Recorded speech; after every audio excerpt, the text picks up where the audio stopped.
Nothing heard, nothing said. Out my life, out my head. Feels like I'm going insane, yeah, yeah. It's a thief in the night to come and grab you. It can creep up inside you and consume you. A disease of the mind, it can control you. It's too close for comfort. Hide on your lights. We're in the city of wonder, incomplete nights. Watch out, you might just go under. Better think twice. Your brain is probably altered, so if you just fall to be wise, your mind is in disturbia. It's like the darkness is the light. Disturbia, am I scaring you tonight? Disturbia, ain't you so what you like? Disturbia, disturbia.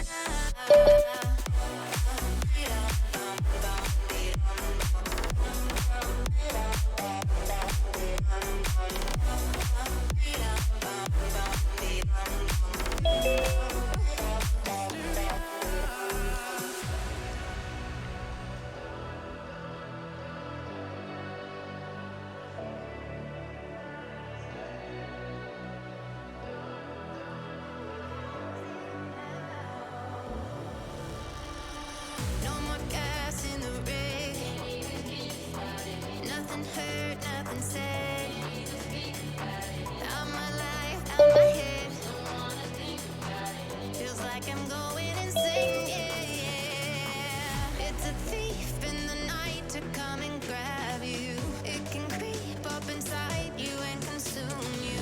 A disease of the mind, it can control you. It's too close for comfort. Hide on your breaker lights. We're in the city of wonder, incomplete nights. Watch out, you might just go under. Better think twice. Your brain is probably altered, so if you just fall to be wise, your mind is in disturbia. It's like the darkness is the light. Disturbia, am I scaring you tonight? Disturbia, ain't you so what you like? Disturbia, Hello, hello.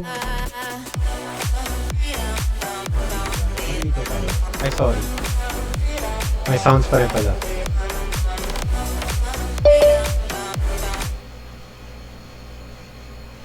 Hi there, hello. Thank you for joining, everyone. Wait. Hindi ko nakakita yung video ko. I'm not sure if gumagana. I'm not sure as well kung si OBS ba yung kumakain ng video. I think, can anyone comment in chat kung may video ako sa Zoom? Or wala? Ah, meron. Alright, thank you. Blank lang kasi sa ano ko, sa preview ko. Hindi na yata kinakaya ng laptop ko yung sabay-sabay na Zoom, OBS Studio, FB Live. I'm just admitting a few more people into the Zoom. So, part na yan ng admin. So, yeah. It's 1 minute past. Thank you very much, everyone, to those who joined. Hindi ko tuloy alam yung framing ko. Hindi ko rin alam if madilim sa room. I think, yeah, I think medyo madilim yung light ko ngayon. Anyway, again, thank you very much for hopping on. Today, we are beginning day 1 of our PL300 track. We are... may video pero walang mukha. Okay. Thank you. I think kinakain nga ni OBS. Hold on. Yun lang hindi ko sure if OBS can share the webcam. So accurate pala. May video walang mukha. Ay, wait. Checking. Ayun, OBS virtual camera. Hey. Oh, wait. Never mind. It's not working. If I do this, will that work? Okay, so, tsaka na. We'll test that out. Things na hindi ko tinry. Hindi na pala yung pwede yung HD user facing ng Zoom. Thank you very much for bearing with me with the technical difficulties. OBS virtual. PBS main. Never mind. I'm turning off my Zoom video. And by default, okay. So I think I muted everyone who's joining. Hold on, medyo mahirap palang mag-admin ng sabay. Admitting people into Zoom again. We'll start in around 1 more minute to give me time to actually admit people in. Yun yata yung hindi ko na foresee nung naisip ko na gusto nila mag-Zoom, tara Zoom tayo. But yeah, advantage of Zoom is that at any point during the presentation, feel free to, I think you can unmute, right? Ang alam ko, open meeting lang yung ginawa ko, hindi ko siya ginawang webinar. So, you should have your unmute button just in front of you. So, if you have anything to ask, feel free, unmute, video kayo, doesn't matter. And that's perfectly fine. We do have 1 hour for today. I'll try to, I think for today, okay pa yung 1 hour. For days 2, 3, especially yung 4, medyo mas tight yung mga pag-uusapan natin. But yeah, we'll try to fit in what we can. As of now, let us begin. And, sorry, I forgot. Kailangan ko palang i-check yung FB. Ano rin. Okay, wala naman nagko-comment sa FB, so let's proceed. So, agenda for today. We are going to go through the prerequisites. If you are part of our Power BI Pilipinas group, medyo ilang beses nyo nang nakita yung prerequisite slide. We're going to go through a quick speaker intro so that you know who is speaking in front of you. We are going to go through just number 1 and number 2 out of my agenda, or basically literal number 1s and number 2s there, the 3rd and the 4th bullet. I'll explain more later. And then, although it does say that Q&A is the last part, again, feel free to interrupt if you have any questions. Feel free to raise your hand. I think may raise hand button din si Zoom. I forgot, but yeah, should be there somewhere. So, prerequisites. By joining this course, I assume that you have at least an interest with Power BI, and it is free. So, feel free. Download Power BI Desktop. I sent out the PDF file yesterday. You can access it inside the Power BI group under files. Bakit hindi ko i-alt tab at ipakita ng harap-harapan? If I go to the Power BI Pilipinas group, it should be right here. Yan, sa files. And hold on, meron pala akong gustong setting na i-enable. Yeah, things that I wasn't prepared on. I didn't prepare prior to the start of the meeting. But hold on.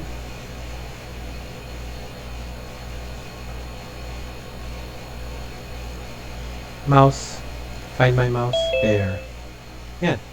So again, files are inside the Power BI Pilipinas group. For you to actually click on the link. Small reminder that Power BI Desktop is no longer supported on Windows 7. I hope wala na namang gumagamit nun. And yun, blah blah blah requirements. I think if you are using a potato laptop, ang pinaka concern ninyo will be RAM and display. Or sorry, RAM and CPU naman. So most CPUs, I think papasok, tapos RAM yun nga, 4GB or more recommended.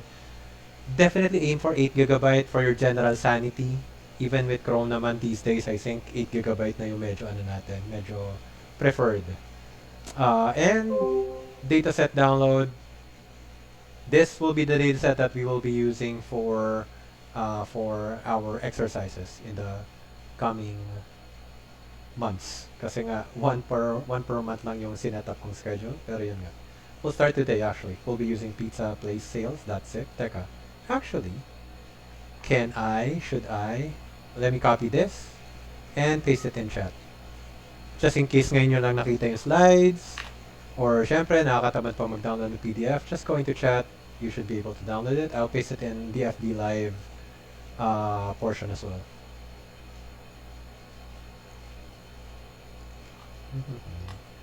There. So, yep. And yeah, sino nga ba ako? So, who's speaking right now? My name is Anthony Kwa. You may call me Tony. I am currently a senior analyst under TTech Philippines. I am a certified MS Power BI data analyst, which is PL 300. which is like our subject, our topic right now. PL300 kasi yung pinaka Power BI certification ni Microsoft. I am also certified under MS Platform Fundamentals. Although it says PL900, parang mas mataas, it's actually the easier or supposedly, yun nga, fundamentals. The more basic certification. Uh, to those who are here from the BPC Batch 2 track or BizApps Pinoy Citizens track batch 2, PL900, common question kasi, mas madali po ba yung PL900? I don't want to say madali kasi what it lacks in PL300 depth, bumabawi naman siya in terms of knowing almost everything or knowing the basics of everything across the entire Power Platform universe or dataverse. So, medyo kumbaga give and take as long as I guess mabasa naman kayo and medyo kumbaga uh, basta fast learner kayo. Very cliche, I know, pero for Power Platform, medyo hindi ganun kalalim yung knowledge na required, but you do need to know basically all of the products under the Power Platform umbrella. So, sina virtual chat, uh, I'm now actually unsure if baka kasama na rin sina Power Pages, meron ring parang kalaban ni Canva na ginagawa si Microsoft. So, I'm not sure if isasama na rin yung mga yon under Power Platform din ba yung mga yon. So, medyo lumalawak yung current scope. So, it's not that easy, but yeah, it's relatively easy. Kasi nga si Power BI Data Analyst or PL300, medyo mas malalim. But, people who are in this call, some of you may already have experience, maybe being a Power BI developer is your current work. Some of you may be total newbies. Some of you may have done a few hours of YouTube here and there about Power BI. So welcome naman lahat. We are very noob friendly, especially sa day 1. I'm also a certified net promoter associate na hindi ko masyadong nagagamit and a certified Six Sigma Green Belt. Nice to know, hindi ko masyadong nagagamit current work pero kumbaga concepts, kumbaga that analytical mindset, the DMAIC mindset, kumbaga very useful, I'd say. And of course, I am your humble founder, Power BI Pilipinas. Since 2020. So yeah, let's get started. So, again, topic for today is PL300. Let's actually go to the website. Kasi, although may slides ako, most of the things that we are going to discuss, talk about, are actually inside the website. I don't want to veer away too much from it because once you are going to go through the actual PL300 certification, dito at dito rin naman kayo babagsak eh. So yeah, $165 US, but if you go to the Philippines, PH.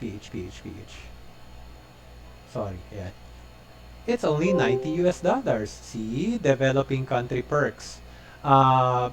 Cheaper for us, and if you are part of BPC Batch 2, then good news, you will receive a free voucher at the end. Or, if you're working for a company naman na that's a Microsoft partner, I believe there's a way for you to get free vouchers as well kasi ganun yung case ko. Microsoft partner ang TTech Philippines or I'm not sure if TTech Philippines mismo or TTech US headquarters, pero yun, I got my PL300 and PL900 both for free. So yun, if Microsoft partner, free. There are some companies din naman that will sponsor like certifications like this if it is related to your work. So yeah, lots of options if there's a will. And as I've said in like a lot of the comments before, there are two ways to learn PL300, at least from the website. One is instructor-led, may bayad to, and the other one is self-paced. The free way, the free method. And ito lang naman yung ginamit ko noon. It's pretty comprehensive actually. And as I've said, I do have slides, but we will actually alt-tab back and forth between PowerPoint and this. There are like 6 main chapters under PL300. So 1, 2, 3, 4, 5, 6. But for day 1, we are going to go through 2 of the first chapters. Kasi madali lang naman sobra yung get started with Microsoft Data Analytics. So moving on, day 1, first half. Discover data analysis, yung or pinaka-ano natin, pinaka-first na subchapter. So get started with Microsoft Data Analytics. Yung chapter na to is mainly revolves around yung a lot of intros, what is the role of a data analyst, what are the different roles around the data analyst, and what are the different types of analysis that you can do. I will move slightly fast with this chapter, and that's gonna be a common theme, by the way, especially on days 2, 3, 4, 5, kasi I will focus on the parts, or I will focus on the subchapters, or the parts, yeah, where I know the most about, and I will focus less, or maybe even skip subchapters that I know little about. Kasi kung wala akong value na mabibigay, except basahin yung nasa website, then why bother, diba? You can just do that on your own. But ayun nga, if I can expound, give value, then that's what I'm going to focus on. For chapter 1, maybe ang question mo is, lalabas ba yun sa exam? Actually, yes. Lalabas sa exam yung roles in data. So, you will be given, or you are going to be given details. Actually, pasok tayo. So, get started on Microsoft Data Analytics, diba? Pasok dyan. Or sorry, wait, alt-tab ako. Alt-back ako. Open tayo sa new tab na lang. Tapos dyan, sa new tab na yan, makita mo you have 2 like subchapters, diba? Discover data analysis and get started. Sorry, it's called modules pala. So you have 2 modules and then nandito tayo. Tapos nandyan yung roles in data. So if you go into roles in data, Bernie, yes, this is recorded. Oh my gosh, yeah. Bernie, yes, this is recorded. It's recorded locally in my hard drive, and I will be sending it, or I will be uploading it via YouTube. Pero, alternatively, this is currently being broadcasted by FB Live. So, si FB Live, matik din yan na nagre-record naman eh. Yes. So, yes, Aljon. Yes, Bernie. So, yun, roles in data. Kasama sa exam, yeah. You will be nalimutan ko na yun nga, matching type man siya, multiple man siya, pero yan, it helps if you know what each like role is supposed to do. In short, essentially, business analyst, siya yung marunong sa numbers and at the same time knows about the business, knows about the actual metrics or key performance indicators or measures that are being used in the business, or ano pa yung tawag ng iba? Service levels that are in the business. Data analyst naman is similar kay business analyst, except wala siyang alam sa business. Wala siyang alam sa para saan ginagamit yung service level na to, para saan ginagamit tong hygiene metric na to, para saan ginagamit tong net promoter score na to, mga ganun. Kumbaga, ano yung pinag-iba ng productivity and utilization, possibly hindi alam ni data analysis, but he knows he's good at math, parang ganun, and statistics. Data engineer naman is more medyo slightly papuntang back-end. So, in bigger organizations, or in smaller organizations actually, sorry, start tayo sa small. In smaller organizations, pwedeng iisa lang si business analyst, data engineer, minsan pati data administrator pa. Kasi si data engineer, main role is maintaining the data, making, if possible, kumbaga more on SQL, more on data wrangling, data transformation on whatever is your database. So kung Azure man yan, SQL man yan, si data engineer can have less artistic skills, kumbaga. Sir, can we have a copy of this learning session? Yep. So data engineers tend to know more about yun nga, programming and data wrangling, ganun na lang. I'll just shorten it that way. Tapos i-skip ko muna si data scientist. Database administrator naman is mas pa IT na.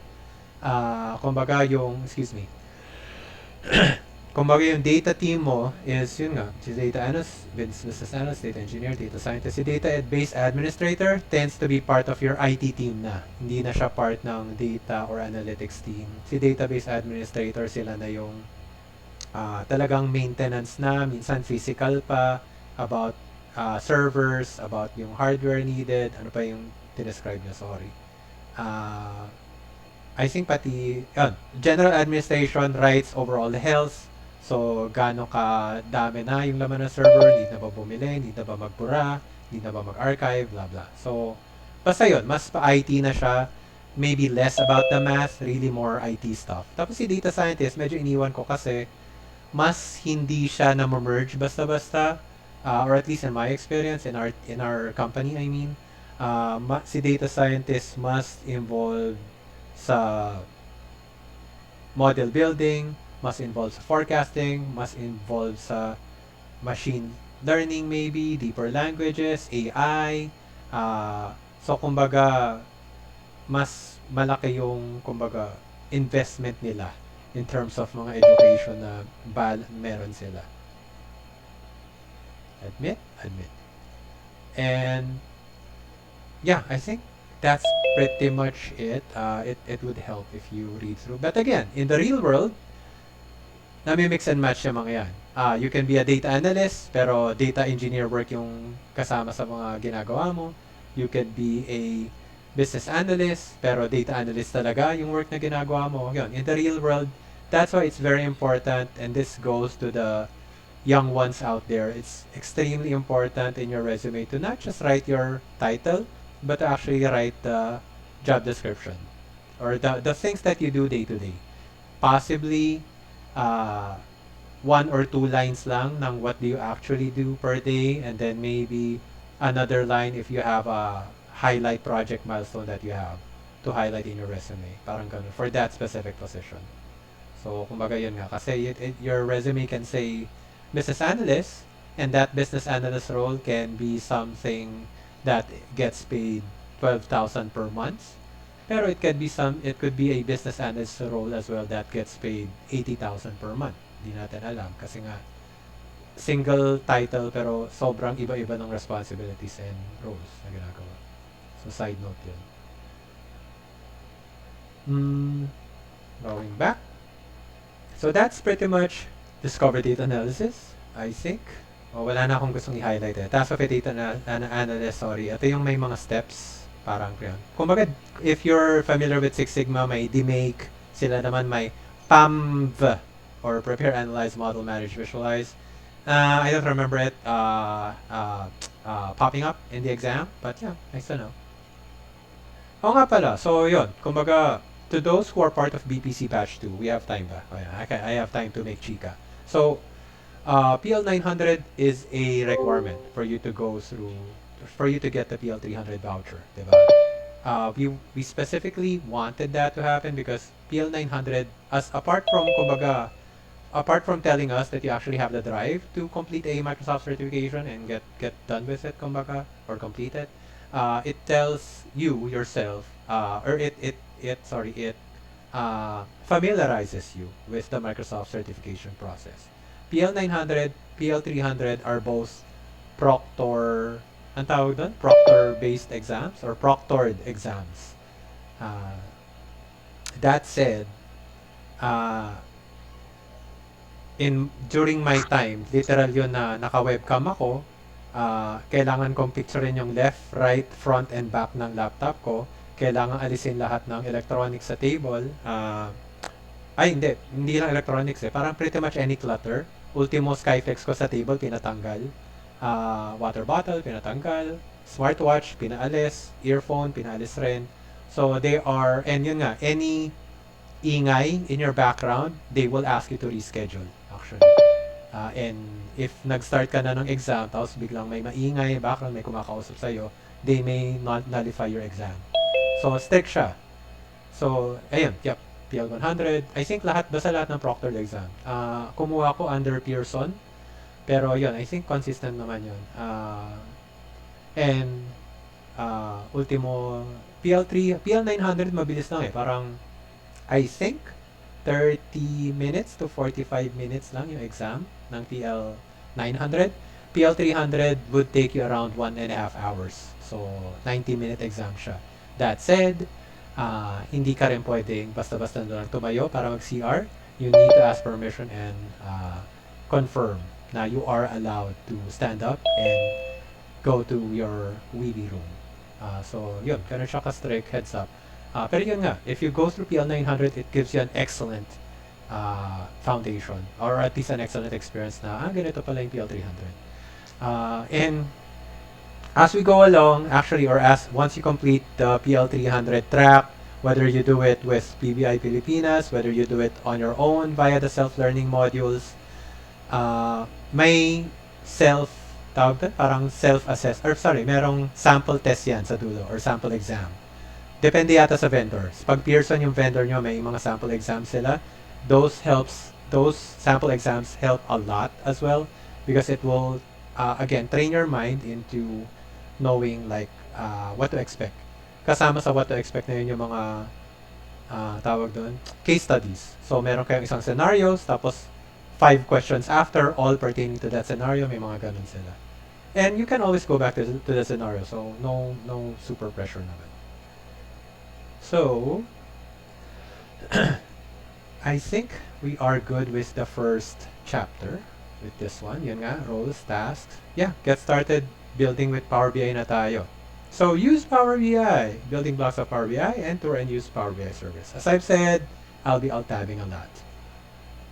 May sample exams po kaya after training. Not after our training, unfortunately. Not after this Power BI Pilipinas training. The sample exams are going to be given to you once you go through the self-paced and once you actually iniisip ko kung kailangan mag-schedule ka eh. I think parang ganon, either mag-schedule ka or you commit na kukuha ka na talaga ng exam. You're allowed to view the sample exam.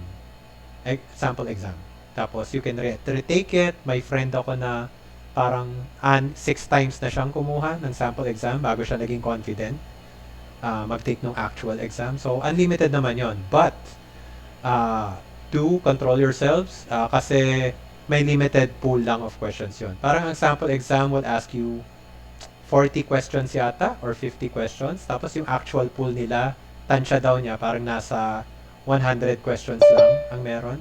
So, that said, yun, mauubos mo, ma-exhaust mo.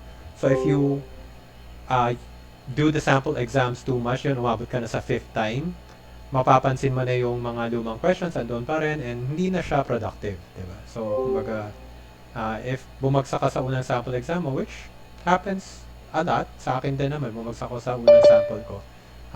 Then, kumbaga, review first, wag yung, ay bumagsak, try again, ay bumagsak, try ulit ako. Wag mong i-brute force ng ganun. So, balik tayo sa ating actual learn website. Para maalala ko kung ano nga ba yung kailangan ko ituro. So, use Power BI. So, one of the siguro more confusing, ay hindi, sige, wala pa yan, sorry, hindi, ito muna. General, may free retake po ba ang exam proper? No, unfortunately. So, Gerald, no free retakes. You pay, if you are paying, so $90 yata, Philippine rate. If you paid for $90, bumagsak ka, unfortunately, you will need to pay another $90. Good news is, as long as you have the money, you can retake it the following day. Wala siyang cooldown ang alam ko eh. So, retake nang retake, basta hagisa mo ng pera si Microsoft. No problem. But yeah, of course. That said, prepare a lot. Kumbaga, ikaw naman mamimili ng schedule mo eh.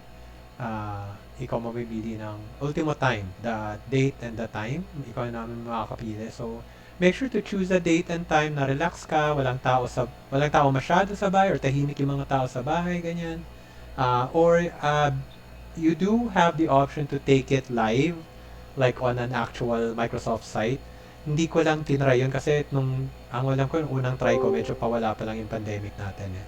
So, hindi pa nag-open up. Pero, hindi ko lang sure. I'm sorry if there's other people who can help sa chat. Pero, meron tayong Microsoft sites na pwedeng puntahan sa Philippines para doon ka mag-exam. Not sure kung sa Makati ba sila or somewhere else. So, ayan, this chapter or this module simply walks you through Power BI Desktop, Power BI Service. So, Power BI Desktop is yung i-install mo. Yun yung .exe mismo, ini-install mo. Kailangan mo ng admin rights on your machine to do it. It gets updated monthly, pretty consistently, except December. Minsan nagmi-miss sila ng December update, but December 2022, medyo kakaiba. Nag-launch sila ng update kahit December na. So for the for if you want to make reports, usually you would start with the Power BI Desktop. Siya kasi yung pinaka fully featured pa rin. However, in the recent months, in the recent updates, Power BI Service, which is Power BI Web, is getting a lot of new features as well. Not more than desktop, pero it's trying to catch up really well.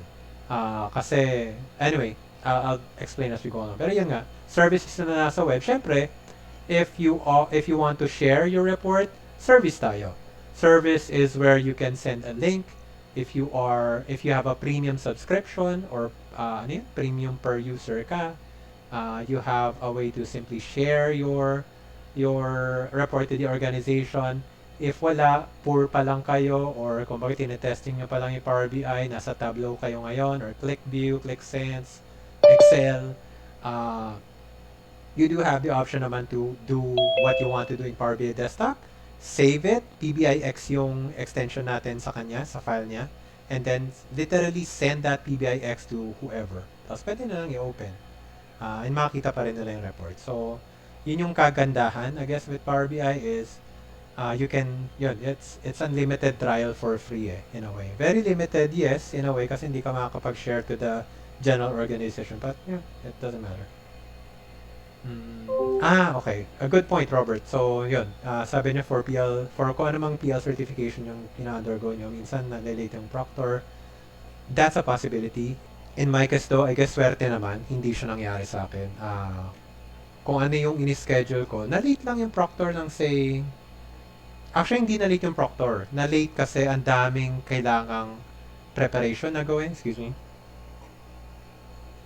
May mga preparation kasi ang exam. Like, bukod sa sinabi kong take a picture of your workstation, front, back, left, and right, meron rin siyang requirement na take a picture of your driver's license or valid government ID, take a picture of yourself, may ganun din, take a selfie. So, kumbaga yun nga, since online remote proctor siya, they are trying to be as strict as they can. Which all the more feels adds to the rewarding feeling once you pass the exam, diba? As mentioned earlier, so okay, skip tayo dyan. Building blocks of Power BI. So, sige, pag-usapan natin ito. Excuse me. So, when we say visualizations, sila yung mga reports, sila yung mga... Sorry. When we say visualizations, sila yung mga charts, sila yung mga tables, betting matrix yung tawag nyo, pero kumbaga sila yung pie chart, yung column chart, yung bar chart, yung table, ganyan. Yun yung mga visualizations. When we say datasets, tables, be it in Excel, be it a CSV file, be it a comma delimited text file na naka-notepad, be it a SQL Server, Azure Databricks, kung ano man, dataset, basta, yun, data. Reports naman,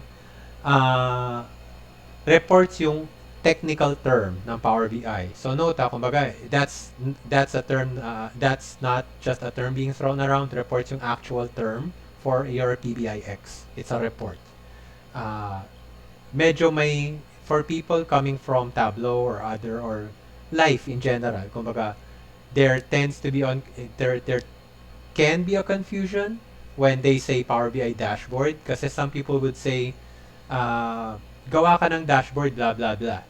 And they actually mean report. Kasi, again, report is yung default. Again, we'll have more, I'll give more details as we actually publish, or as we actually start to publish reports into the workspace. Pero yun, reports is yung default. Yun yung commonly sinishare nasa isang workspace, Power BI service, Power BI web. Yun yung tinitignan normally ng mga tao. When you say dashboard, iba pa yon. So, I hope meron tayong sample. Teka, meron na pala akong hindi na-admit. Okay, admit. So, datasets, reports. Okay, so ito yung reports, blah, blah, blah. Dashboard, ay, okay, wala palang sample. Punta na lang tayo sa actual, punta tayo sa isang ano. We have time pa naman, diba? Yep. Tumigil ba rin ako? Hindi, 4:33 pa lang pala. Okay, so, punta tayo sa service ko. Sa work service ko. Tapos punta tayo sa isang workspace ko na medyo public naman yung laman. Anyway, while I'm logging in again. Sorry, hindi ko pala kaya mag-multitask ng ping ID.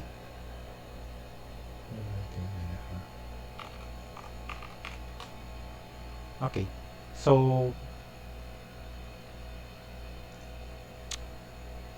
again, I am going into the workspace para may mapakita sa inyo about tawag dito, about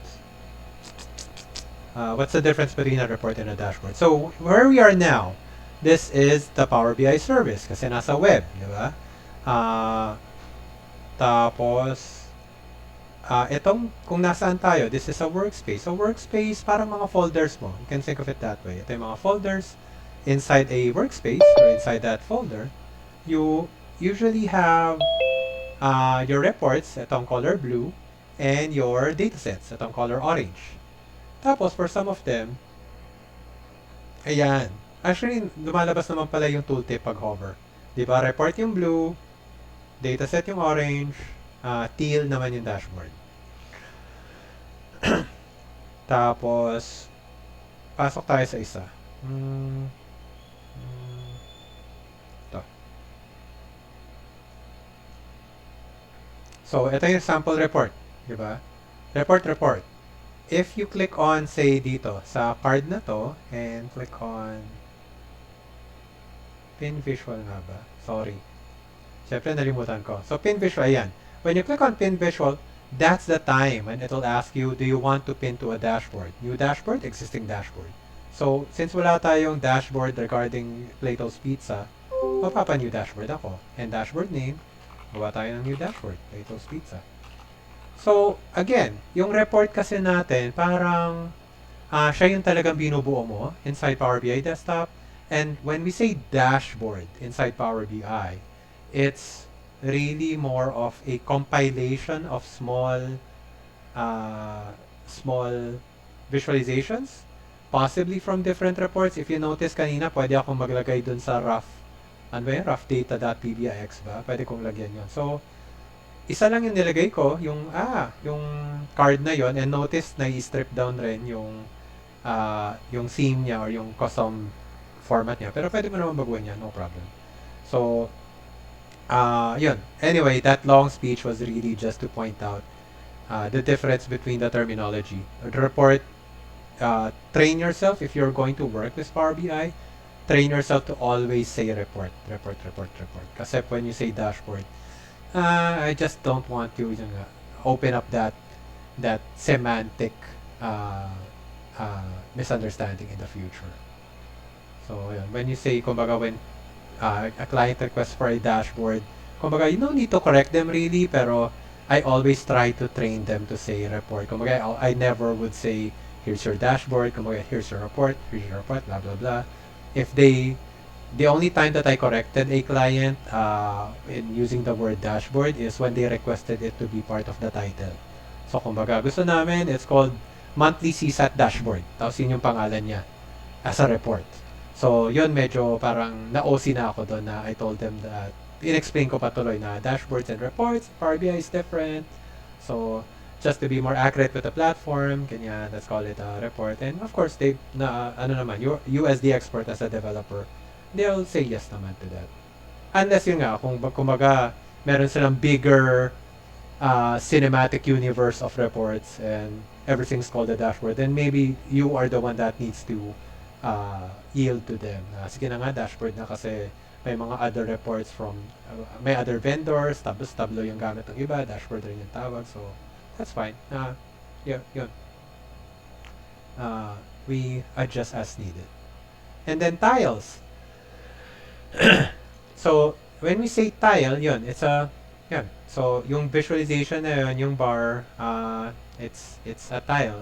Nothing really special, pero I think when we say tiles kasi, uh, oh, sorry, when we say tile, it specifically refers to yung block na yon inside your dashboard. So, yun, doon papasok yung mga terminology. If it's in the report, we don't call it a tile. We just call it a visualization, block. Nothing too technical naman kasi yun nga. Kumbaga, yung tile medyo pwede mo pang interchange. For me, dashboard and report, yung mas unique na mga terms. Pero tiles, yun nga. Tiles are exclusively terms that are used for dashboards. Okay, all together now. So, next na tayo. So, tour and use the Power BI service. As we learned, blah, blah, blah. Create out of the box. So, yeah, puro intro lang sa ngayon. Okay, I think done na tayo. As I've said, really short for day 1. Even if 2 chapters yung sinakop natin. Ang pinaka-point lang ng module na to, ng last module, is that, yeah, you have a lot. Actually, if you are working on a Microsoft if you're working at a company, an organization that uses a lot of Microsoft products, then Power BI really does have a lot of sense. Kasi it obviously it can integrate with all of your Microsoft services and more. I think isa yun sa mga pinakabentahe, excuse me again. Isa yun sa pinakabentahe ng Power BI. When it started out, yung connectors na meron siya. Kasi ang dami kagad niyang connectors upon release. I'm not sure which has more, like Tableau or Power BI. For the common ones, I'm sure parehas sila. But I'm also pretty sure that there are some connectors that are only available in Tableau. Very select yun, baka less than 10. And probably there are some connectors that are only available in Power BI. I'm just not sure why. Pero yun, kumbaga, kung ano man yung dataset mo, usually, most likely, mako-connect mo yan with Power BI. And yun, sa amin kasi, personal experience, organization namin, it's a lot of SharePoint or a lot of Excel files in SharePoint. Tapos, we have some that are in Azure Databricks. We have some that are in Synapse. Pero medyo limited yung mga ganun, yung mga direct to SQL. Kaya, in the next training days, more on import talaga yung magiging mga masishare ko sa inyo. Kasi hindi ganun ka lawak. So, kumbaga, yung mga yung mga incremental refresh, very limited yung experience ko. But again, I'll share what I know. And feel free to ask any questions still, of course. If I don't know the answer, most likely someone in the chat does. And yan, update. We're going to go through it later actually. And then yan, check your knowledge tayo. So we're gonna skip that. Pero yun, for each of the sub-modules, you do have a check your knowledge sub-chapter, module. Kasi yun, may ganun, may check your knowledge parts for you to try out, see if may natutunan kayo. Pero again, for now, that is mainly it, I think. I believe wala na rin akong sumobra pala. Ayun, wala na rin ako next slides, I believe. Ay, sorry, meron pa pala. Chapter 1 pa lang pala yun. So, chapter 2 tayo, guys. Sorry, Prepare data for analysis. Kaya pala, kala ko, bilis ko masyado. So, prepare data for analysis, get data from files. Oh my gosh, ito pala yung marami. So, get data in Power BI. Get data in files, as I've said, more on local ako. So, when we see relational data sources, those are your SQL data sets. Get data from a NoSQL database, those are your Azure Databricks, yung mga samples niya dyan. Get data from online, select a storage mode. So, stop muna tayo dyan. Jump na muna tayo. And my gosh, sobrang dami pala yung chika before meron pala tayo prepare of data for analysis na sakop ng second half. Alright, so get data in Power BI. If you are, as I've said, di ba meron na ako pina-download. So magagamit natin. So I asked you to download, saan yun? Ito. this zip file, pizza place sales.zip, nasa prerequisites ko. So if you extract it, open it to its own folder muna. Nalimutan ko na rin yung laman. Basta you'll have multiple files in there. This is what I'm sure of. So pizza sales, pasok lang kayo, and you'll have 4 separate CSVs. Order details, orders, pizza types, pizzas, CSV. So pasok lang muna tayo ng, hindi, sige na nga, pasok natin lahat. So those are CSVs. So ang gagawin natin is text tayo. And we just go to where that pass is. And pasok na natin isa-isa. Orders.csv. And mabilis lang actually. So once na-select ko yung file ko, you have mainly 2 buttons to press. Either load agad or transform data. Load agad if pretty sure naman kayo na wala kayong babaguhin. Gusto nyo na siya makita as a table. So in this case, wala naman ako gustong baguhin. Tingnan natin siya agad as a table. So once nag-load, makikita nyo siya na mag-populate dito, far right side, in the fields. So again, ano nga pala, yun, hindi ko pala kayo na-walk through ng Power BI window. So in your Power BI desktop window, you have a very similar like layout to most Microsoft Office programs. You have the ribbon on top, you have your menu bars here, tapos may extra lang siyang pane sa right side that you can collapse. Ito yung madalas nyo titignan sina filters, si visualizations, yung maglalagay na kayo. I think next days pa yan. Tapos fields is yung separate tables nyo and their column headers. Diyan nakalista. Tapos on the far left side naman, report is your report page. Yan yung default. Diyan kayo maglalagay ng table, measures, bar chart, column chart, pie chart, kung ano man. Data naman, the data tab is for you to see, kumbaga, your actual table. So, yeah. Especially if yun nga, medyo hindi nyo kabisado yung data nyo, this is a huge help. Kasi yun, it allows you to, kumbaga, not only look at your data, it allows you to auto-filter it. Kumbaga, yan. Lahat ng pizza ID, medyo pangit tong initial na pinasok ng data. Ikuha pa tayo ng isa pa. CSV. Orders. Pangit din yan eh. Pero sige, pasok ko na muna. Sige, load na muna. Tama ba? Teka, di ko na-check. Okay, tama naman. Tapos, isa pa, pasok tayo. Text CSV. Pizza types. Ayan, ito yata masarap tignan. Ayan. So, si pizza types. Pero hold up a minute. Bakit column 1, column 2, column 3, column 4 yung pizza types? We'll take care of it in a minute. Gusto ko lang pumunta muna dito sa data. So, pizza types, pag kinlik mo yon, yung table mo na pizza types, collapse ko lang to para you still see that we have 3 tables. So, ayan, as I've said, you can like actually do some filtering. Pag meron kayong hinahanap na bakit, mali yung count, so pwede nyong tignan dito. Full data set yon, yung pinipreview na to. As long as import kayo. So I've mentioned import kanina. Ano yung import? So import yung default. What we did earlier, yung parang CSV, literally importing data into your Power BI report, into your PBIX file. So maliliit lang naman kasi ito eh. This is what? 4 items, total of 1.79 MB.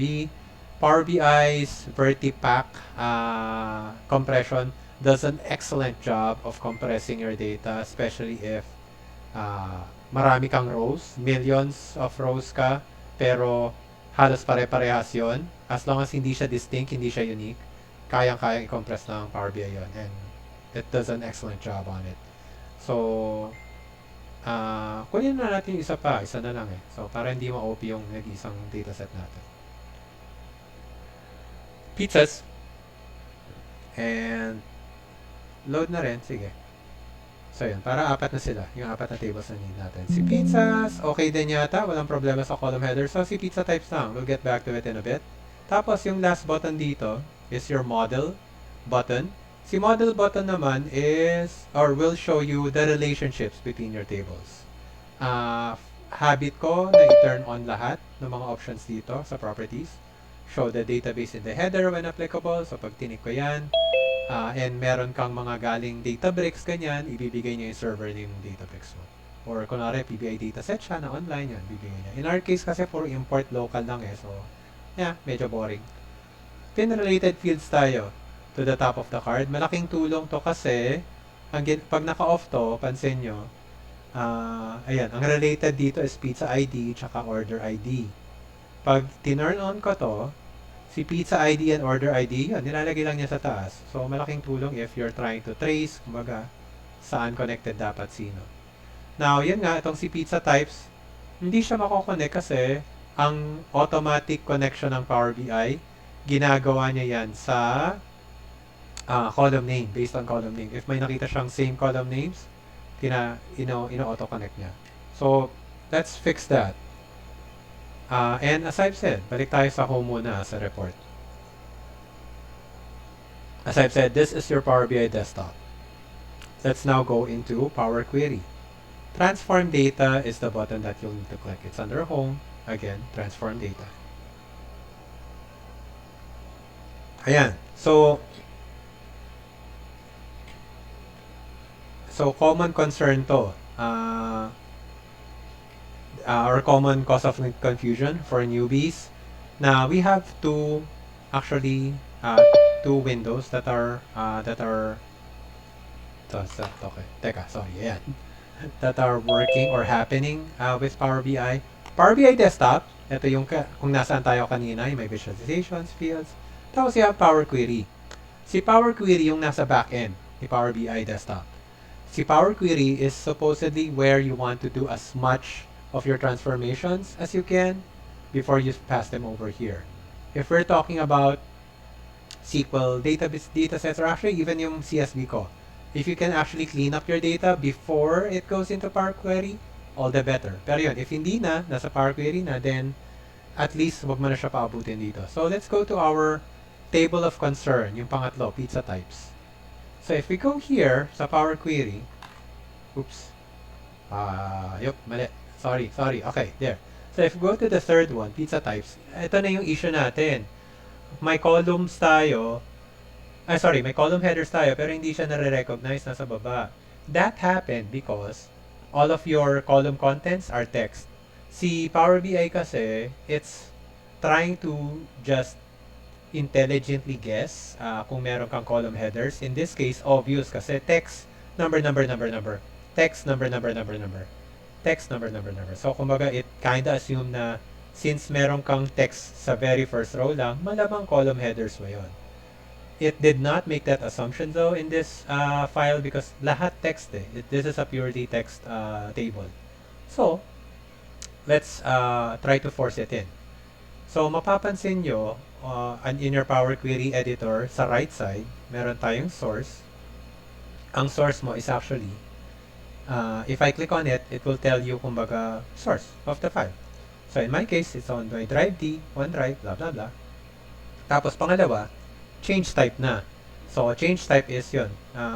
Ginagawa lang niya anong data type yung column mo. So, in our case, what we actually need is to click on this button lang. Use first row as headers. Click on that. And magically, you'll notice that pizza type, name, category, ingredients are now column headers. Mapapansin nyo rin, if you again look at your right side, meron na kayong promoted headers and change type ulit. That said, mapapansin nyo rin na dalawa na yung change type ko. Meron akong nag-declare dito na text, tapos pinromote ko yung header ko, tapos nag-change type ulit ako na text rin naman ulit. So, to those na advance mag-isip sa inyo, at inisip nyo na, ibig sabihin ba isang change type lang ang kailangan ko? Yes, correct kayo. So, you can actually just delete the first one. Delete. And, tada! Take note na parang ano to for those who are familiar with Excel's macro recorder, medyo ganun yung behavior na to. That said, kunwari, naglalaro lang ako ng data ko, curious lang ako. Ilan kaya yung mga veggie pizza ko? Yan, so nag-filter ako ng veggie, sinilip ko lang, okay, ganito pala karami, sila pa yan. Okay, save or close and apply. Take note na ang mangyayari niyan, it will be filtering your data only to veggie. So, if I close and apply this, tapos bumalik ako dito sa aking, tawag dito, Power BI Desktop. If I go here, pizza types, ayan, nakalock on na sa veggie. At wala na akong iba. So be very careful with that. If you're new, transform data, your Power Query editor finalizes your table layout before you push it into Power BI Desktop. And yun nga, lahat ng pinaglalaro nyo dito, you need to make sure to clean that up afterwards. So, yun, delete that, balik na lahat ng category ko, close and apply. And of course, it's a good idea for you to save often. So, save tayo. Tawagin natin tong pizza Pizza BI Pilipinas 2023. No idea kung ano nang pinagagawa ko. Okay, data. Ayan. Diyan na siya. Alright. So, medyo nag-veer away ako from topic ng konti. I think hindi ko dapat diniscuss yung Power Query. Holy crap. Hold up. Asan yung Chrome ko? Ayun, ito pala. So, anyway yun. I am skipping the SQL stuff because yun nga, hindi rin naman ganun karami. I'd rather have you go through that on your own. Pero yun, I'll go through it if may maganda akong sample for that. Get data from online services. I forgot what this is about. SharePoint pala, sorry. So yun. Napakadali if you are in an organization that uses SharePoint as your, kumbaga, tawag doon, shared folder. Kumbaga, ginagawa yung OneDrive, yung SharePoint nyo. Super dali. Mag-access ng file, mag-tap ng file directly. And, hindi lang yon. Kumbaga, hindi lang isang file, pwede rin buong folder, auto-append lahat ng laman ng file na yon. You want to be fancier, gusto nyo, pag may naghagis lang ng file sa folder na yon, automatic madedetect ng Power BI, and automatic siya magre-refresh. Pagka-refresh niya, automatic siya magsisend ng notification sa lahat ng report owners and viewers na report is ready, just refresh, blah blah blah. Kailangan nyo na ng Power Automate sa iba doon, pero bare bones, kaya ng Power BI alone yon na mag-send out ng notifs once dataset is refreshed. Kailangan nyo ng Power Automate sa part na makaka-detect siya na merong change in a certain SharePoint folder. Pero yun, di ba? Doon papasok yung Power Platform skills ninyo. Pero, so many things that you can do. Tapos, select a storage mode pala. Pag-usapan natin to. Kasi, lalabas to sa exam. As of now, you have import, you have direct query, and you have dual. Dati, meron pang iba eh. Tinatawag na live. Ngayon, inalis na yata for confusion kasi. So, import is yung ginagawa ko. Literal na kumukuha ko ng file, nilalagay sa PPTX. If I control save, sinasave niya with the dataset. So, pag sinave ko tong Power BI na, or yan, sa sinave kong Power BI na to, if I send it to anyone, kahit isend ko sa nanay ko, sa Gmail niya, ma-open niya yung file, makita niya tong tables dito. And makakagawa siya ng visualizations. If you are using direct query, which is yung pangalawa, live yan na nagtatap sa table. So, ang alam ko, pag naka-direct query ka, hindi available tong pangalawa, tong data. Kasi hindi niya makikita yung parang buong dataset. Direct query may pros and cons yan. So, advantage ng import, and actually import yung parang pinaka-recommended ng Power BI. Import yung pinaka-mabilis kasi as far as loading your visualizations, your calculations. Kasi lahat, nasa report mo na eh. Fina-fetch lang siya, kina-calculate, done. Si direct query, medyo mabagal siya minsan mag-load ng calculations kasi tinatap pa niya yung server mo kung sino man yung data server mo. Minsan, tulog pa yung data server mo kung meron kayong nag-hibernate or nagdo-dormant, auto-dormant na server. Kailangan pa niyang i-restart bago niya makuha yung mga numbers na kailangan. The advantage though is obviously, pag nasa 10 gigabytes na yung CSV ko at import ako, malamang nasa 3 gigs. Hindi, depende yun actually. Pero yung sabihin na natin, nasa 1 gigabyte tuloy yung PBIX ko. Sa direct query, doesn't matter. Kahit 50 gigs pa yung niloload mo, doesn't matter kasi hindi niya niloload inside the PBIX eh. Parang it's just a window, it's just a query. Yan, from the term itself. So, it's really querying it live. So, wala kang ganong problema. Yun nga, downside is yun, may certain latency. One disadvantage as well of direct query is that meron kang certain formulas na hindi magagamit. Meron kang certain relationships na hindi mabibuild between your tables. Pero kumbaga, Again, case-to-case basis kasi. But again, to lay it out there, Power BI does recommend import. If you can use import, use import. If sobrang laki na ng data, then direct query is an option. Actually, they'd rather you do import, tapos tawag doon, optimize ka ng data. Palitin mo, aggregate mo, ganun, para lang magamit mo yung import. As opposed to you suddenly jumping into direct query. And obviously, hindi rin lahat, syempre, pwedeng i-direct query. Obviously, yung CSV ko, hindi ko pwedeng i-direct query yun kasi wala, ano lang siya physical file on my laptop lang siya. So, ang nide-direct query mo is kailangan yun. It's an actual database that supports query folding or yun nga, direct query access to it. Yun. I don't have too much experience pero definitely SQL Server, Azure Databricks, yan, mga pwedeng i-direct query mo ngayon. And dual mode. Ito yung kumbaga, medyo bago kasi for mga matatagal nang nagpa-Power BI, live yung nakikita nilang pangatlong option. Ngayon, dual na. Dual is simply a mix. You have both import and direct query. Yun lang naman. And automatic na kasi siya ngayon. Dati kasi may time na parang dapat isa lang. So ngayon yun, it allows to. We are going to go above our 5 p.m. Time. Apologies. So, yun. Note to me, alamin kung nasaan yung second half.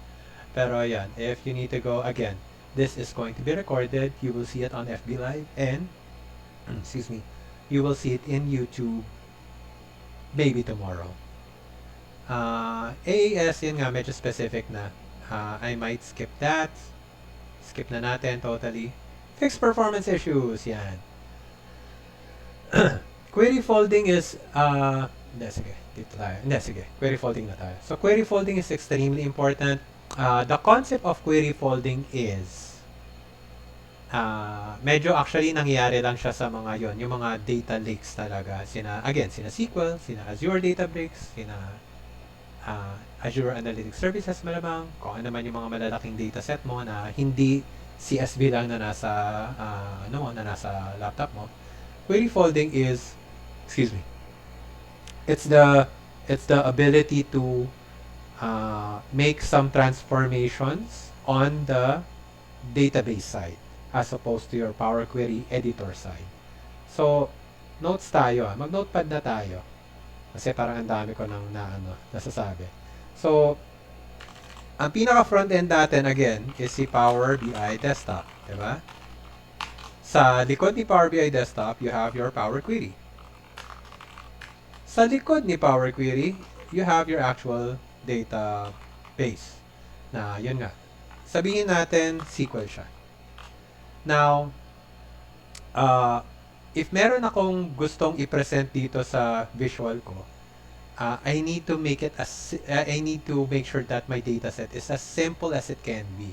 Minsan kasi hindi posible. Kailangan mo ng mga slicers sa ganyan, kailangan mo ng relationships here and there. So, medyo kumbaga may limitations tayo how simple I can aggregate my data, diba?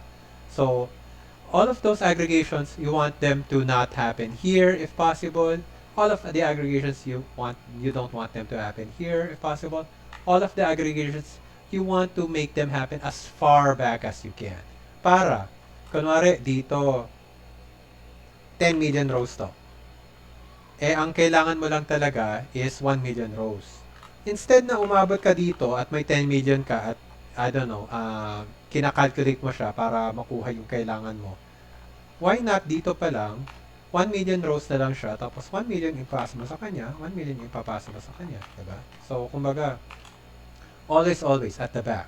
Kasi, yun nga, the farther the shallower, I guess, the shallower you're trying to aggregate your data, the slower your report will be. Kasi ito na yung front end mo reports na yan eh. So, kung pwede dito gawin yung aggregation, all the better. Now, query folding is, kunwari, 10 million and 10 million yun. Ayan.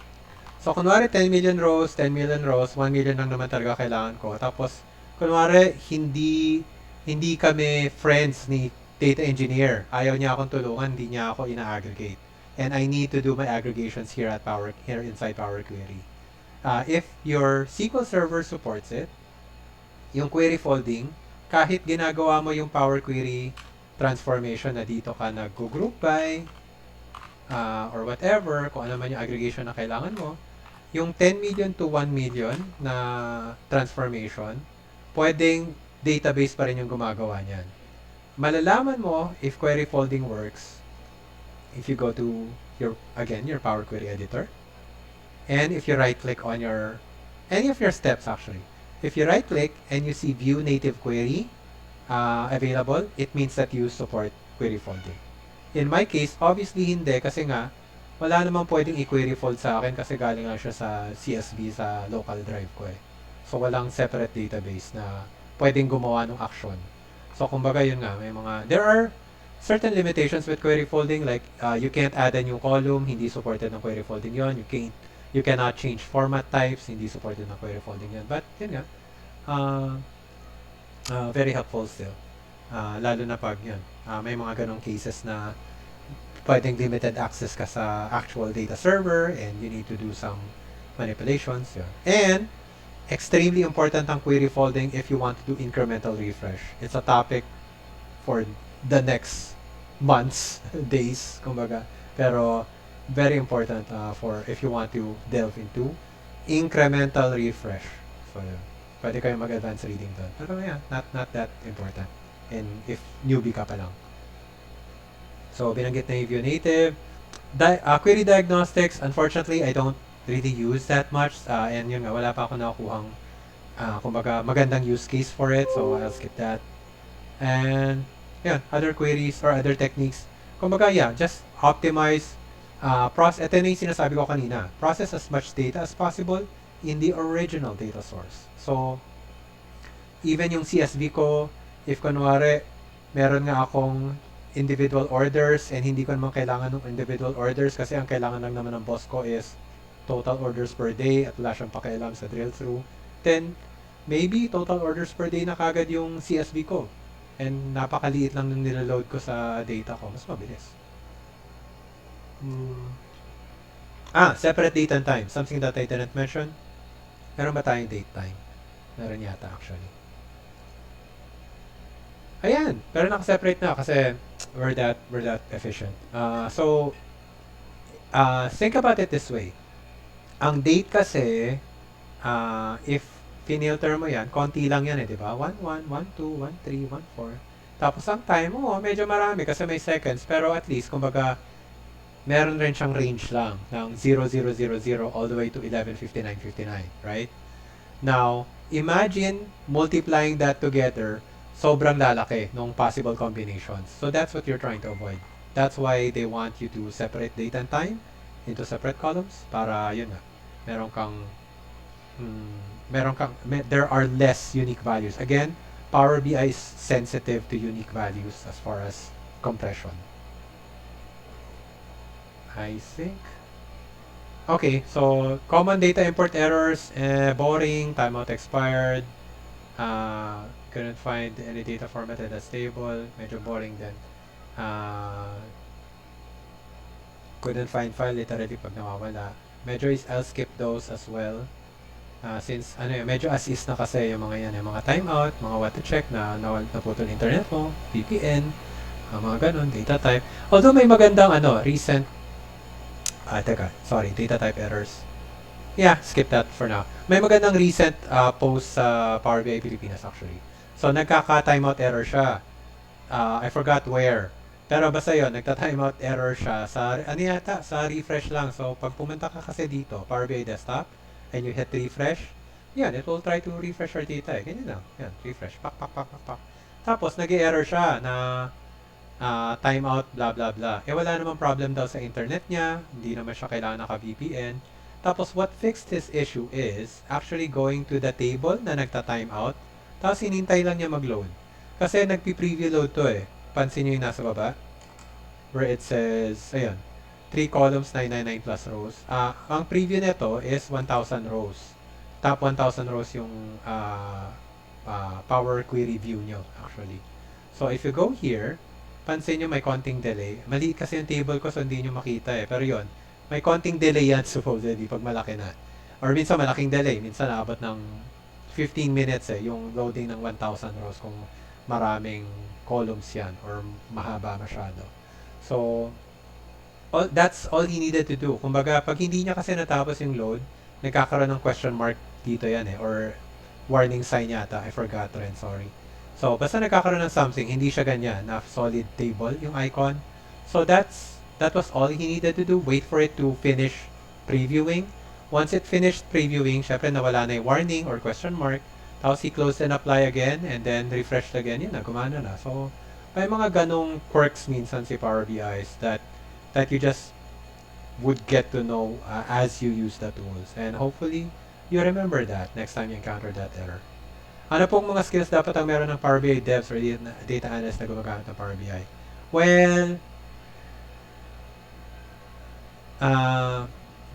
that hunger to learn, I think, which is again a cliche answer, pero kasi totoo you just really need to be open to learn, especially with Power BI. You need to again cliche.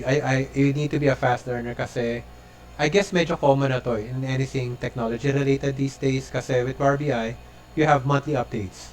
You have monthly features. May mga features for sure na hindi ko pa na-encounter pero may mga ginagamit na siya commonly ng napakaraming tao. And darating yung point na ganun pala yung kailangan kong feature. And yun, I need to be on top of it. Ang naalala ko, yung mga tipong Charticulator back then. Charticulator is a custom chart tool. Charticulator.com. Ayan. So, ayan. Hindi pala siya secure. It's a tool made by the teams in, ay wala na pala. Oh my gosh. Or kailangan ko ng actual site talaga. Let me try. Ay, okay. Ayan. It works. Ayan, it works. Buti na lang dyan pa siya. So, yun, pwede ka mag-drop file. It's an actual tool that you can use outside of Power BI. Kumbaga, mag-generate siya ng custom visual. Pero it's also an actual add-in sa loob ng Power BI. It's a custom visual inside of Power BI. So, kumbaga, there's tools like this are tools that you can live without if you think about it. If kumbaga medyo standard lang naman yung reporting mo pero there will be some requests from some clients that are more unique, more creative in nature, and you need to adjust as a developer. Of course, you can always say na hindi kaya yan. Pero kumbaga where's the fun in that? Diba? Charticulator, kahit naman Tableau yan kahit Excel yan. People have gotten so creative these days in creating solutions, and if data visualization is something that you're passionate about, and if Power BI is a tool that you're passionate about, or if it's a tool that your company is already using and you're a developer for it, and you're enjoying it naman, then I'd recommend kumbaga just medyo boring pero learn more about the tool. Follow YouTube creators, follow blogs about it. LinkedIn, marami ring resources doon. So kumbaga pero kumbaga specific skills it definitely helps if kung PBI dev ka. For me, it definitely helps if you are on the artistic side. Kumbaga I need you to be mathematically inclined pa rin kasi there's gonna be a lot of logic involved lalo na yung mga calculate functions, yung mga group bys, yung mga aggregations, mga ganon.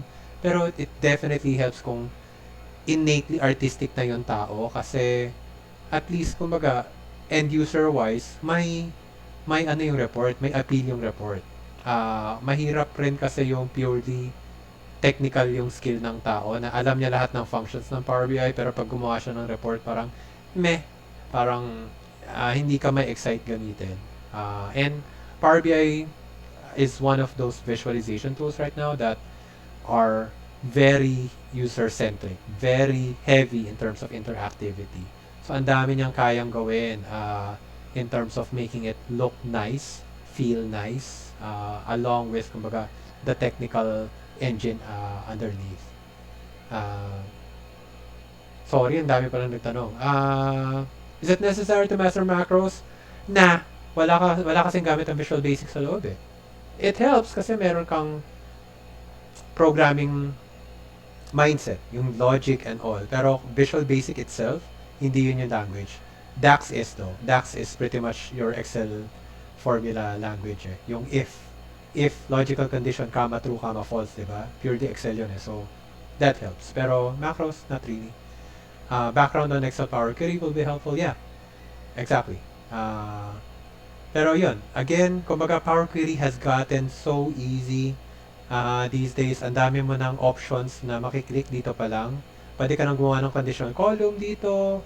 Pwede ka nang gumawa ng index. Pwede ka nang mag-group by dito rin eh. Nasa transform ba yun? Ayan. Kumbaga literally point and click na, most of it. There are some formulas that you still need to type in. Kailangan mo pa rin mag-create ng steps. Pero for the most part, sobrang mabubuhay ka na zero programming background. Mastering Power BI po, mas madali maintindihan pag gumawa ng tabla or Google. Iba kasi ang, ayan common question yun eh. Galing po akong Tableau. Madali bang matutunan ng Power BI? Medyo. I honestly think, in my case, galing rin akong Tableau eh. I honestly think na mas nakatulong sa akin yung knowledge ko in Excel as opposed to knowledge ko in Tableau. Kasi yung data visualization side ng Power BI, super simple lang eh. Bagsak-bagsak, drag-drop, drag-drop. Formula-wise to, doon ka mas mahirapan. Sa Tableau, meron kang level of detail. Equivalent nun is calculate function inside Power BI. And they're not written the same.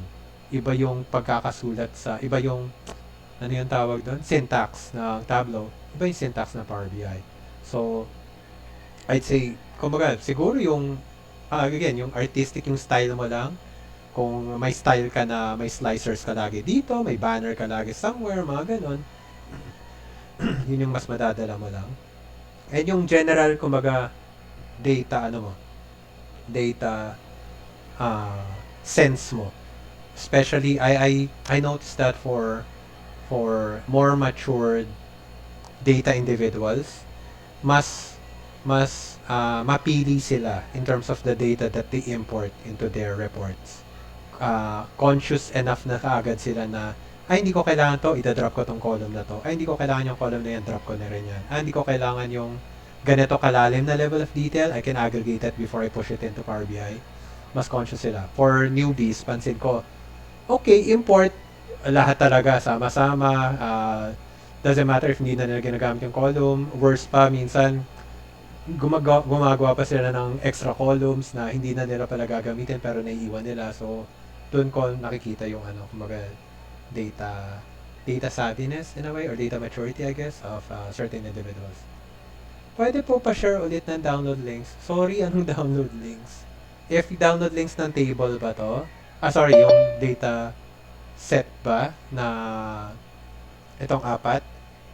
If yon nasa, hindi ko pa na-pin. I think I pinned it in Zoom. Pero kung hindi ko siya na-pin, it will be it's in the PDF file rin naman. Pero, teka.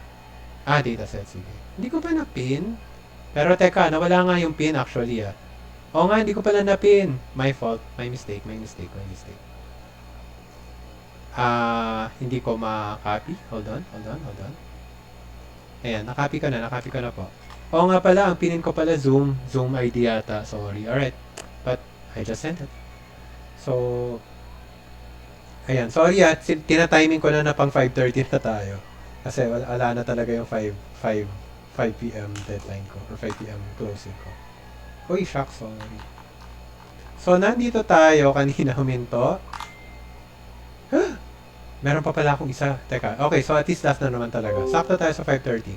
Shape the initial data. Simplify the data structure. Let's jump into the website. Pero last na talaga. So, dito tayo. Dito. Ayan. Clean. Shape the initial data. So, transform data with Power Query Editor, Power BI Desktop. So, okay. So, ngayon lang pala yung topic about about actually going into Power Query Editor. So, goods na rin. Ang ganda rin yung natin. At least nasimulan ko na kanina. Identify column names, column headers. Ayan. So, if, again, ang sample kasi dito is as in Excel file lang na medyo sabog-sabog ng konti. Pero, yeah, kayang solusyonan yan ng Power BI. So, in this case, ano ba ginawa niya? Tawag dito? Nag-promote first row as header siya. So, again, sorry. Masyado ako mabilis mag-scroll yata. From his Excel table, sorry. Saan na? Okay. So, from his Excel table, medyo na-weirdohan ako. Baka ganito nga ang itsura ng Excel table niya. So, month. Tapos may empty line. Kasi, I don't know, yun yung format eh. Tapos, merong other column headers na naiwan. So, ang ginawa niya, nag-promote siya. Tapos, napunta yung month, January, February, March, nasa taas na. Tapos, noon, nag-remove siya ng top rows. Tapos, eto, mano-mano na to, in-enter. Kasi you can do that naman. Let's go into my Power Query. Ayan. So, as in, literal right-click. Ang daming options, diba? So, ayan, you just hit on rename. Hindi ko mahanap yung rename. Andyan lang yan, sorry. Ayan, rename, sa baba.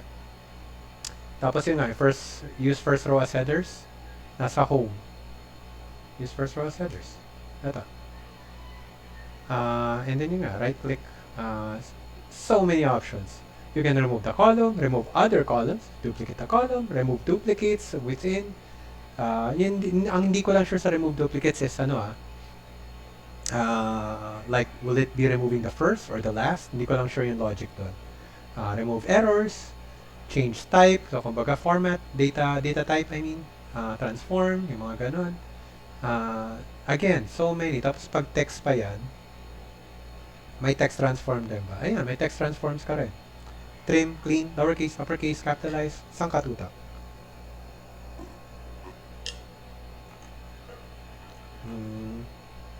What else? Remove columns, yun nga, pwedeng remove column itself, remove other columns. Unpivot, pretty important if medyo kakaiba. So, medyo mahirap i-explain especially if hindi kayo nagpipivot table. But, yun nga, again, I'll just utilize learn.microsoft.com. So, kunwari, ito, yung binigay sa inyo. And ang gusto mo nyong mangyari is, meron kayong column for month. Sorry, column for year. Kasi, ang meron kayong column is month column to actually, di ba? January, February, March. Tapos, ang gusto nyo,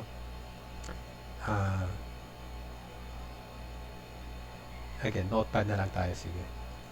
Ang gusto nyo mangyari is, ganito yung format. Month, year, tapos, I guess, value, yung dollar na yan. So, tapos, ang gusto nyo makita is Jan, 2018, 2019, tapos yung value ng 2018 was 15,370, 16,063. Yan, kunwari ganyan, diba? Tapos ang next na is Feb, tapos 2018, 2019 din, gano'n. In-effort ko yan. So, okay, so yan. So, in-effort ko, appreciate it. So, 2018, 2019, value, parang gano'n. If yan yung gusto nyo mangyari, Power Query can help. So, sinelect lang niya yung first month, I think, first column, I think, or sinelect lang niya itong dalawa yata. Tapos, unpivot man tawag dito. Yeah, tama, unpivot. Then select unpivot. So, ang unpivot is, tingnan natin kung wala tayong magandang sample kasi nicely formatted na lahat to Pero just in case you want to look for it, transform, and unpivot. In any case, you can always try it out naman. So, kumbaga, pizza ID, unpivot natin yan. Ayan, ganyan mangyari. Tapos, ayoko palang i-pivot, pumangit lalo. Delete mo lang. Diba? Super easy. So, ano pa ba? May discuss. Or pivot naman, the other way around. Ayan, so I think pivot yung pwede nating i-testing. Wag marami to. Punta tayo sa pizza types. Pwede nating i-pivot ito. Para ang mangyari is yung category mo is magiging separate columns, I think. Tama ba? Pizza type ID, values column ko. Sige, yan yung values column. Ayan. So, magiging meron akong chicken column, meron akong classic column, supreme column, veggie column. Yan. Again, ayoko. delete lang. You're back to what you were, from where you were. So, but again, if possible na wag gawin sa Power Query, don't do it in Power Query. Do it before you actually put it inside Power Query. Simplify data structure, renaming the mismong query. So, yung nga pala yung mga query, no? So, query ako ng query kanina. Query nyo is ito. Ito, 4 queries. So, order details, orders, pizza types, pizzas. Tapos, replace values, replace null values. Ayun, may mga replace value option rin tayo, I think. Yep, ito mismo. Remove duplicates, I'll skip over. Evaluate and change column data types. Yun lang naman yung changing date to date time. Super useful yan. Actually, maganda tong example na to. So, na-detect siya as text for some reason, pero obviously date siya. Pag binago mo yun to date, usually automatic na mare-recognize na siya as date. Change column data type. I'm going through learn para rin sure ako na wala akong ma-miss na detail. Change the column data type. Madali pa ako number. Ay, pati pala combine. Part na ng topic natin. We have, 6 minutes. Tapusin natin na 5:30. Medyo malaki to, pero append queries yung pag-usapan natin. So, kailangan ko na ng Excel para maano. To those who are unaware or confused, kasi merong pwedeng magkaroon ng iba't ibang terminology. So, meron tayong append. Sa ibang mga tools, pwedeng siya yung tinatawag na join. Tapos, meron tayong tinatawag na... Ay, shucks! Sorry. Hindi yung append. Nalimutan ko ano yung tawag sa iba. Pero basta ang append is literally ganito, column. Call A na lang. Call A. Call B. Kunwari, meron akong column, meron akong table na may 3 columns. Yan lang. Tapos, meron na akong meron akong table na meron ulit 3 columns. Pero, why yung laman na to? When I say append, it means na yung product table ko magmumukhang mali yung kinapi ko sa taas. Magmumukhang ganito. Okay? Yan ang append. As in, kabit sa ilalim. Dugtong sa ilalim.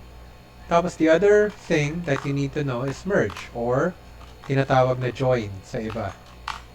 So, when we say merge or join, ito naman yung may, sabihin natin sila rin.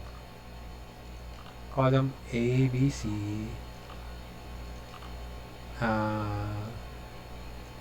Hindi ko pala napalitan ng Y ito. Sorry.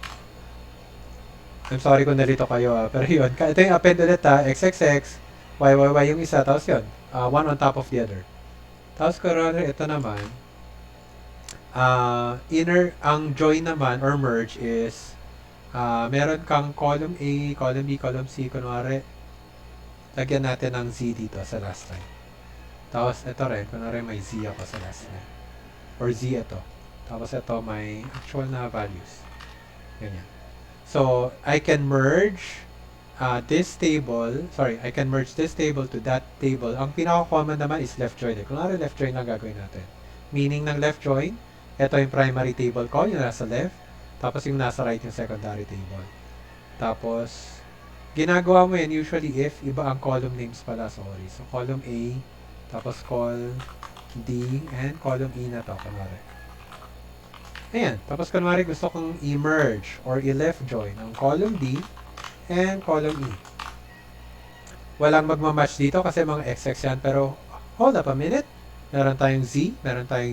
So, lalabas dito yung 1 and yung 3. Parang VLOOKUP to those of you who are more Excel knowledgeable. Parang ganun. Pero yun, you're merging. You're combining them into a single table. And napakadali. So, may magandang example tayo dito for sure. Kasi ang dami natin. Ayan, pizza type ID. Ayan. So, may pizza type ID ako dito. Kay pizza types. Tapos, ang pizzas na table ko, may pizza type ID. Si BBQ-CKN. Si BBQ-CKN, gusto ko lumabas yung actual name niya, kunwari. So, Super easy. Ano nga tawag dito? Merge yun. Merge queries ang tawag. So, may merge column dyan, pero nope, not that one. Narito ako. Right click ba? Hindi. Tools ba yun? Hindi. View, add column. Syempre ako yung narito. Extract, parse. Teka. Narito ako. Home? Ayun, nasa home. Sorry. Merge queries. So, merge queries lang tayo. Merge queries as new is new table eh. So, meron ako sa pizza, tapos meron ako sa pizza types. Na ang gusto ko lang makuha is itong name, kunwari. Tapos left outer, match them by pizza ID, or pizza type ID, and pizza type ID. You need to tell them kung alin yung parang ID column across the two tables. Ayun, yun pala. Thank you. Yun nga pala. You're right. So, append and yun. Yan. And merge and join. So, ang merge ng Power Query is yun. Literal buong table, ikakabit niya. Tapos you set match by pizza type ID, di ba? So, pizza types as a table. Tapos you can click on this button right here to expand it. Tapos tatanungin ka niya, expand by what? You can expand by all columns.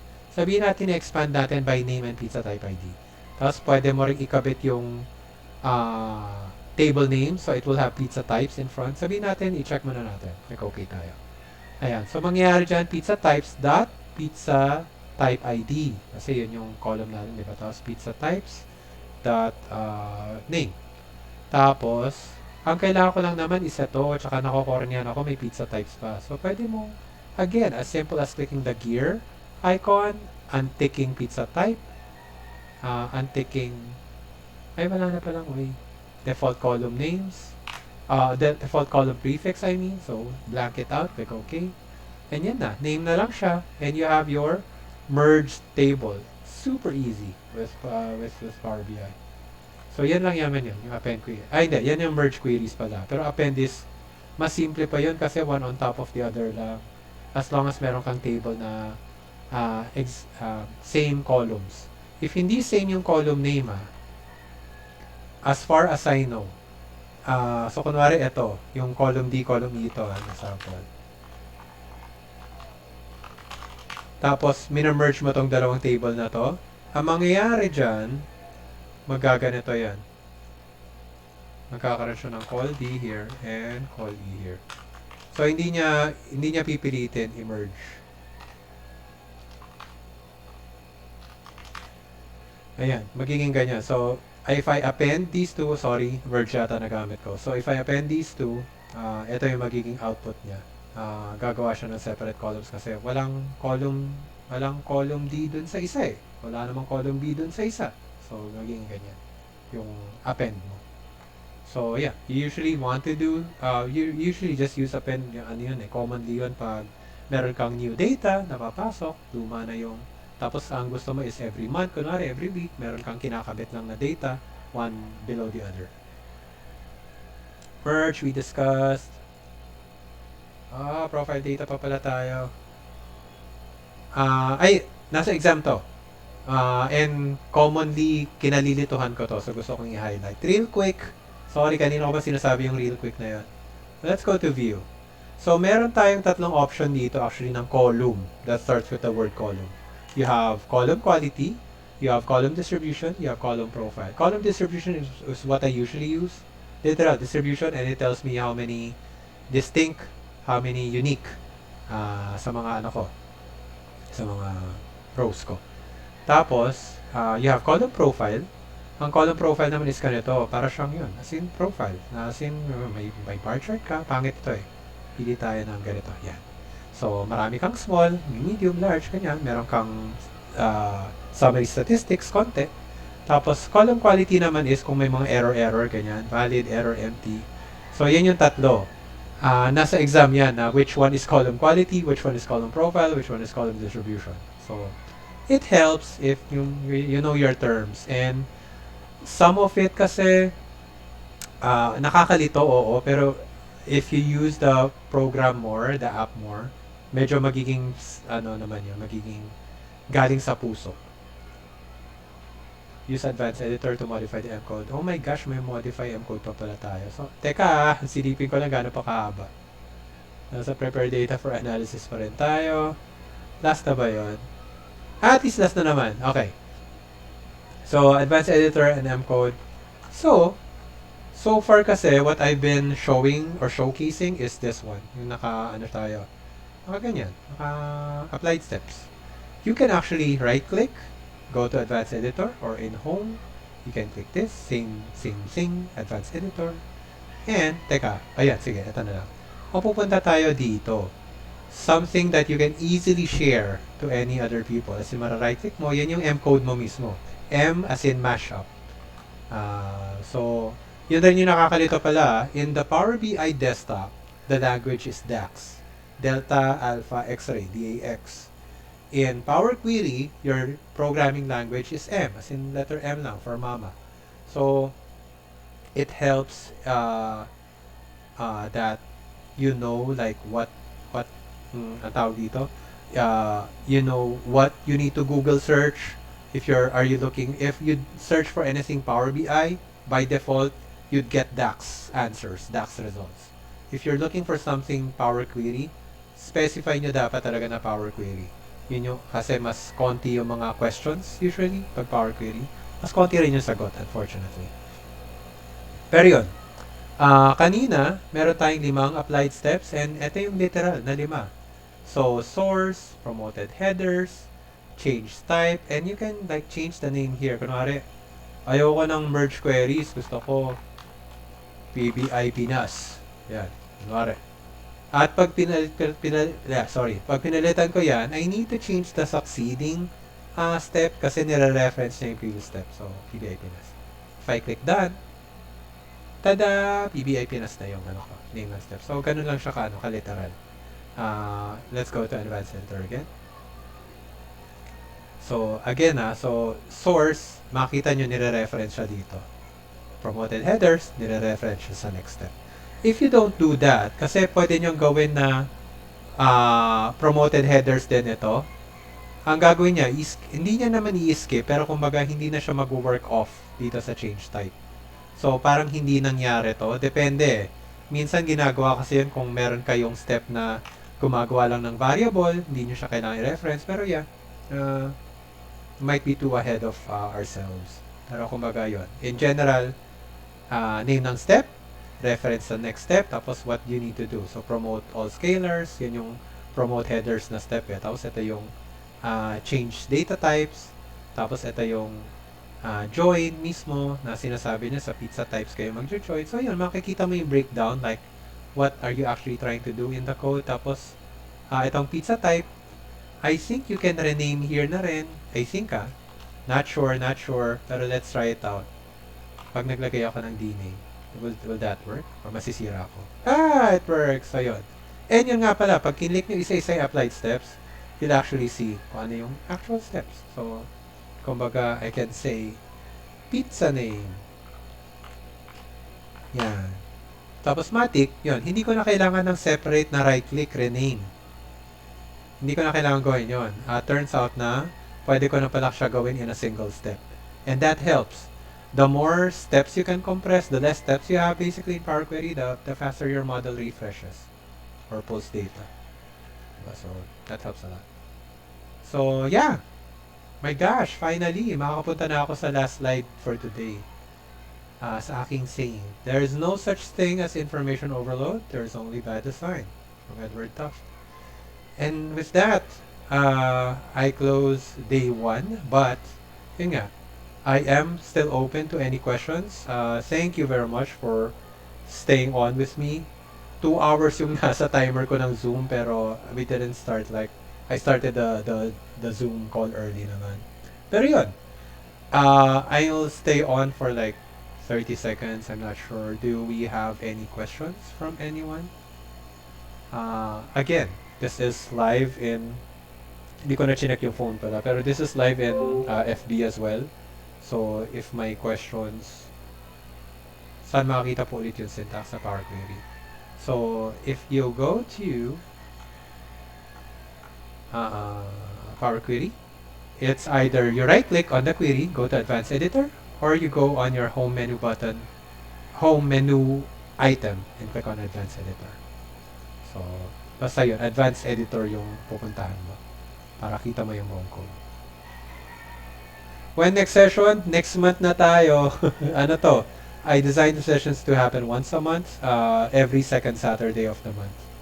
So, medyo very slow pace. That said, kumbaga, feel free to, kumbaga yun, ang pinaka-purpose rin nito actually is for us to archive some sort of tutorial videos in YouTube, in our Facebook page. Tapos at the same time, kumbaga yun, occasionally refresh people on different modules. Pero yun, if you want to like really go for certification, you are totally free to just go through the self-paced learning. Pero yun, nawala yung Chrome ko ulit. Saan ba? Yan. Natatakpan ng meeting chat. So, hindi ko na chinek yung aking chat sa FB at hindi ko pa siya maklik. Ayan. Wala naman yata yung chat. Ay, hindi. Mali pala. Ay, hindi. Wala nga chat. Alright. You're very welcome. So, ayun. Thank you very much. Sa 3 viewers natin sa FB Live, thank you. And to everyone in Zoom, sa 21, 30 participants na hindi ko na sure kung ilan kayo kanina. Thank you very much for joining. So, again, see you if I do see you on the next month. But thank you very much for all the questions. Special thanks, of course, to Drizzle of Dynamics 365 PH for setting up the PL300 track over there, and for helping out Power BI Pilipinas in actually getting possible PL300 vouchers for free and helping out the members. Alright, thank you very much. Have a great weekend. Enjoy your Saturday night. And talk to you soon. Bye.